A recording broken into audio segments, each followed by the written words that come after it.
Hello you. We're starting from the very beginning, because it's a very good place to start. And I'm playing Space Ace. You know, Space Ace. No, not Dirk the Daring Space Ace, but a rather obscure title that I suspect is probably best left obscure and very few people know of it. Well, maybe if I read the back, maybe it will give you a clue as to how funny. There's back, there's label, there's that. Oh, and tattoo.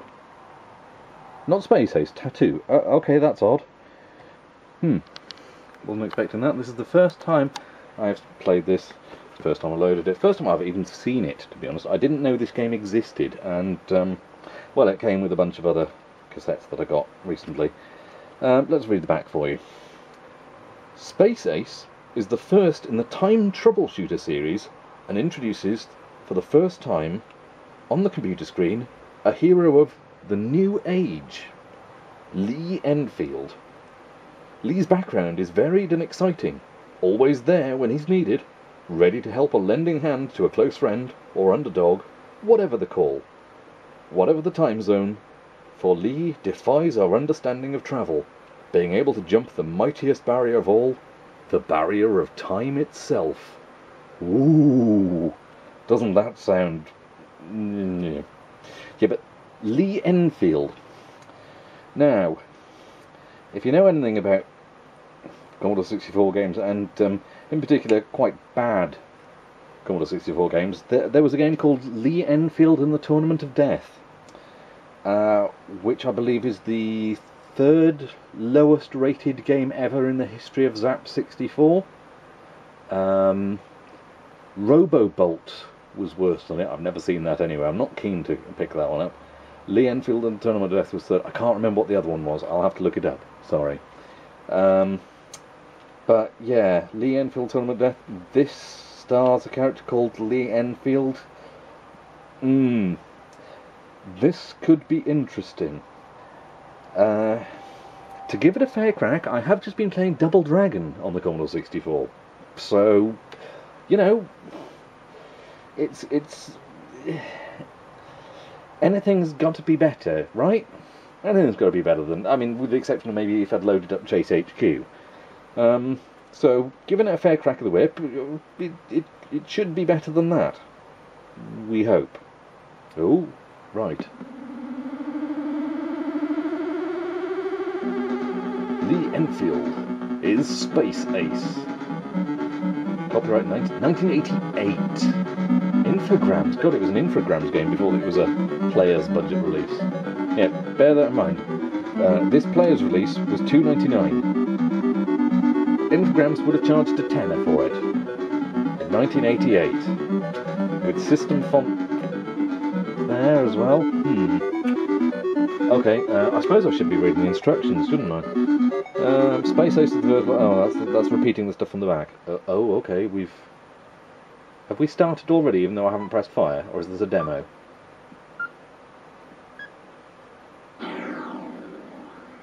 Okay. You know what? Start looking at the instructions. Let's see if we can work it out, eh? I've got to scan around and try and find something that's shooting at me, is it? Without it. Oh right, it was there, was it? Oh, I see, I've got an arrow. And now it's not giving me an arrow. I'm just going to shoot at things random. Oh, there it was. Right, that bodes well, doesn't that's a brilliant start, well done. Let's have a look at the instructions here. Barrier of time itself. He now finds himself in the 22nd century in an attempt to rescue his friend Bill, who is being held captive by his old adversary, the evil Yellow Shadow. A yellow shadow. How do you get a yellow shadow? Not going to try and work out the physics of that one. He knows his fight will be a long one. Oh god, no. As he has to do battle with robot soldiers, galactic monsters, snipers, and abstract apparitions. Abstract apparitions? Really?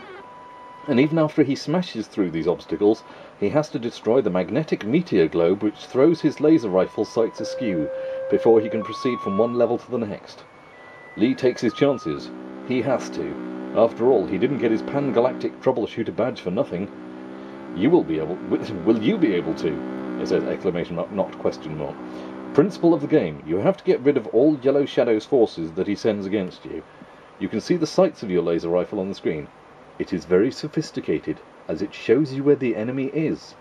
Also, it gives off a ringing signal that becomes more high-pitched when the enemy is ready to shoot at you. Right. Spectrum controls, Amstrad control. Dear God, this was released on 3 different formats. Joystick controls. To direct the gun sight, move the handle of the joystick in the required direction. Right, I'd never have guessed that one. To shoot, press the fire button. To protect yourself with the magnetic shield, press spacebar. The magnetic shield gradually loses its power, so it's best to use it only when necessary. You will soon find that the evil Yellow Shadow has lured you into a trap, so you'll have to be shrewd in order to stay alive. This game was duplicated with care by the people of Interceptor, Aldermaston, Berkshire, England. Well done, people of Aldermaston, Berkshire, England. Copyright 1990, Players Premiere. So it came out in 1989, bombed utterly, and then Players bought it to sell on again. And Players didn't release that many good games themselves. Okay, so we need to watch the cursor to see where we need to shoot, and then when the noise starts coming a bit too close, we need to press space in order to shield ourselves before we get shot. Okay then, let's try again, eh? Oh, I just pressed fire and it went red on it. It's not telling me where to... Can you see anything? I'm going to press space. Damn you! Right, okay. Left. There he is. Ha ha! We got one. Yes, already far better than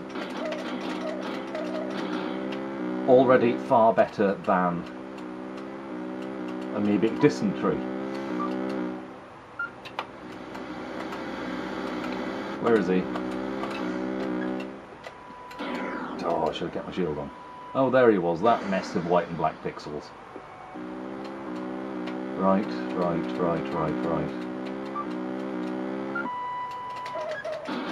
Haha!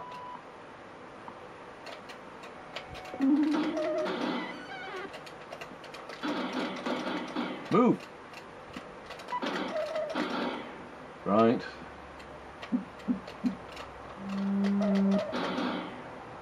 Okay, well, it's definitely better than Double Dragon. I can't see anyone being too happy paying a tenner for this, mind.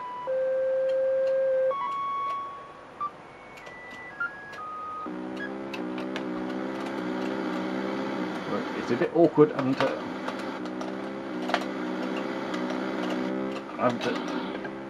a bit awkward trying to hold down spacebar and... If I had a joystick that suckered down to the desk, it might be a bit easier. But I am playing with the old Konix Navigator here, so it's two-handed. Come here! Phew, that was a bit close, wasn't it? What the hell is that? Well, it's dead anyway. Right, how long does this go on for then?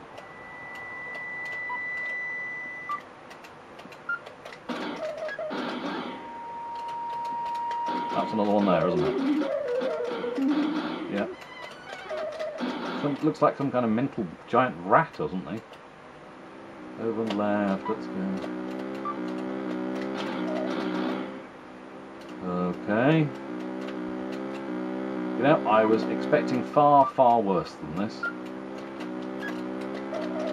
But then, I guess that... What? I shot him, and he shot me, I guess. Right. Are there more levels to this? Does it say anything about levels? No, dum-de-dum-de-dum. Fire lasers rifle on screen is very sophisticated, blah-de-blah-de-blah. You have to get rid of all of them that he sends against you. And how long does that go on for? Doesn't seem to... being held captive. You have to shoot all of the... Oh, so I guess I've been shooting robot soldiers, galactic monsters and snipers. And abstract apparitions is basically a polite way of saying the sprites are shit, I'm guessing, maybe? Because everything looks a bit abstract, because they're not drawn particularly well. We can proceed from one level to the next. Well, I suppose I ought to try a bit more then. Like I said, it's rinsing the taste of Double Dragon from my mouth. 2 fire buttons would be nice to be able to. So that's quite a nice effect when it fires. If I held my hand over the space bar as well.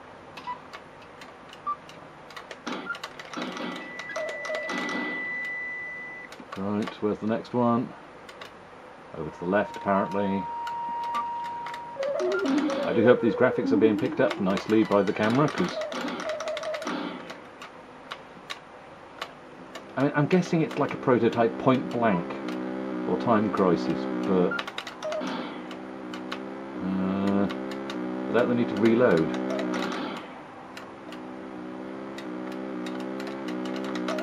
Is that an abstract apparition or a mutant monster? I don't know. Over to the right. I mean, it works as a game, so obviously better than... Haha, I've got my shield on. And you don't have one.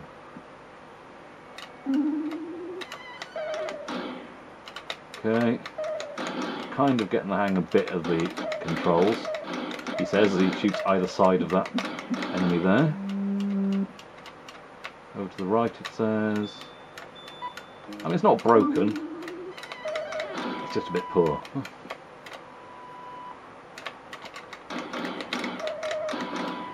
Okay.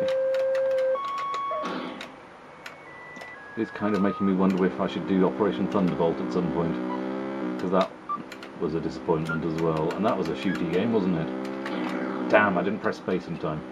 Oh, he was up there, was he? That strange satellite thing. So how many do I have to kill?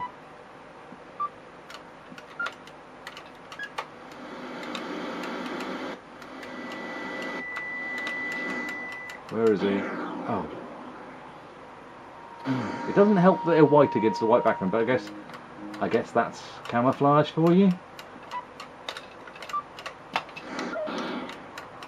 Press space instead of pressing fire then. And you there again. They do pop up in the same places at least. But when you're scrolling around it is difficult to spot them. Can we at least see what level 2 looks like? Finally. Oh! That just moved there by itself then. Okay.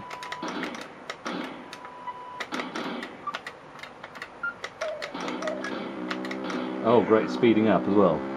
Oh, right, okay. So once you've shot enough people, a thing bounces around the screen, and if you don't manage to shoot that, it then kills you. And then I guess you go to the second level. I'm not sure I'm that keen to see the second level, but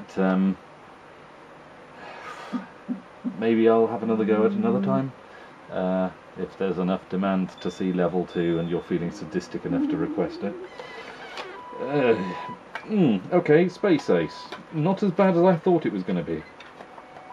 And to be fair, probably more of a game than the Space Ace that everyone else kind of knows about with Dirk the Daring, or whatever he was called in Space Ace, because that was Dragon's Lair, wasn't it? He was called Dirk the Daring. You know the one I mean, the Don Bluth animation with very little gameplay. So, yeah, Space Ace from Infogrames, you evil, evil bastards. And lastly, players, you'd just put out anything, wouldn't you? You could get cheap. But, okay, well let's get that off the screen anyway, and, it loads, it works, it's a single load. Music doesn't sound too terrible though. But, yeah, better than I thought it would be. How much of a compliment that is to it, I'm not sure, but, yeah, there we go. We shall leave it there on that one. Space Ace from Infogrames and Players. Hope you enjoyed watching. Catch you on the next one, maybe. Ta-ta.